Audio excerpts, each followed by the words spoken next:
नवी मुंबई महापालिकेच्या नुकत्याच संपन्न झालेल्या महासभा बैठकीत उद्धव बाळासाहेब ठाकरे पक्षाचे नगरसेवक विशाल विचारे यांनी सिवूड्स प्रभागातील प्रलंबित भूखंडाचा मुद्दा आक्रमकपणे मांडला। सिवूड्स येथे अनेक वर्षांपूर्वी हॉस्पिटल उभारण्यासाठी सिडकोकडून सावला ट्रस्टला भूखंडाचं वाटप करण्यात आलं होतं। मात्र दीर्घकाळ उलटूनही या ओसाड पडलेल्या भूखंडावर कोणतेही ठोस काम झालेलं नाहीये।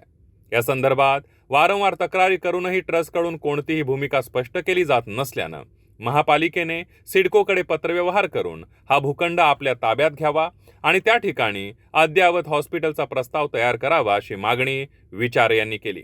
त्यामुळे सिवूड्स व परिसरातील नागरिकांना आरोग्य सुविधांचा मोठा लाभ होईल असंही त्यांनी नमूद केलं। यावर उत्तर देताना महापालिका आयुक्त डॉक्टर कैलास शिंदे यांनी स्पष्ट केलं की या भूखंडाबाबत महापालिका आपल्या स्तरावर प्रयत्नशील आहे, मात्र सध्या हा विषय न्यायप्रविष्ट असल्याचं त्यांनी सभागृहाच्या निदर्शनास आणून दिलं।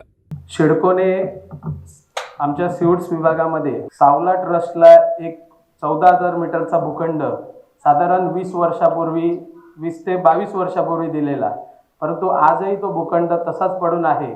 महापालिका प्रशासनाला आम्ही वारंवार पत्रव्यवहार केले की सदर भूखंड महापालिकेकडे हस्तांतरित करून घ्या, या ठिकाणी मल्टी स्पेशालिस्ट हॉस्पिटल होऊ शकतो, तयार जागा आहे। आणि असं असताना प्रशासनाने त्याची एकदाही अशी तसदी घेतली नाही की त्या संस्थेला नोटीस पाठवावी किंवा सिडकोकडे आपण पाठपुरावा करावा की सदर भूखंड आपल्याकडे कसा काय कारण हेल्थसाठी आरोग्यासाठी तो आरक्षित असणारा भूखंड होता। आणि त्या भूखंडाला आज आम्ही सिवूड्सवासीय म्हणजे सिवूड्सची लोकसंख्या आजच्या तारखेला पाहिलं तर साधारण लाख सव्वा लाखाच्या परिसरात सिवूड पश्चिमची लोकसंख्या आहे। आणि त्या ठिकाणी एखादं मोठं हॉस्पिटल असणं आम्हाला फार गरजेचं होतं।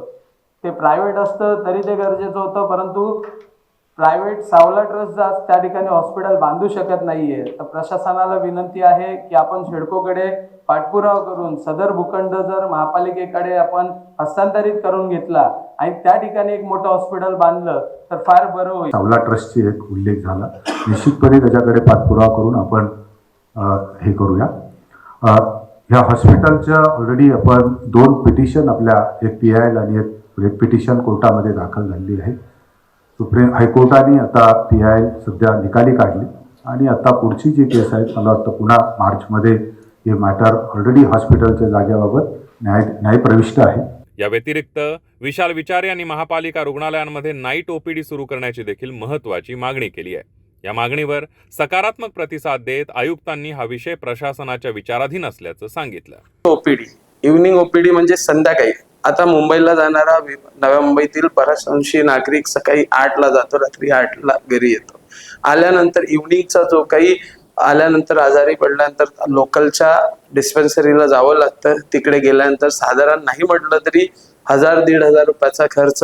आपण फक्त डॉक्टरने चेक केलं आणि एक इंजेक्शन दिलं तरी त्याला विचारतो की किती झाले, तर तो डॉक्टर ते सांगत असतात की फक्त 1,500 ते 1,000 प्लस ते बाहेरच्या गोळ्या लिहून देणार। तर ज्या ठिकाणी आरोग्य आपला VHPच्या माध्यमातून हे उपचार निवळ 5 रुपयामध्ये किंवा 10 रुपयामध्ये दिले जातात, ते आजार जनतेला 2,500।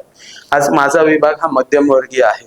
नवी मुंबईत मध्यमवर्गीय लोक राहतात की अगदी काय श्रीमंतांची नगरी नवी मुंबई ओळखली जात नाही, म्हणून नाईट OPD त्या ठिकाणी असणं फार गरजेचं आहे अशी आयुक्तांना विनंती केली आणि आयुक्त साहेब बोलले आम्ही त्याकरता विचारहीन आहोत। आणि ह्या शक्यतो इव्हिनिंग क्लिनिक ह्याच्यात राहणार आहे की ज्यावेळेस आता आपल्या काही सदस्यांनी उल्लेख केला की इव्हिनिंग क्लिनिक आपल्याला असल्या पाहिजे, तोही आपल्या ह्याच्यामध्ये येतील।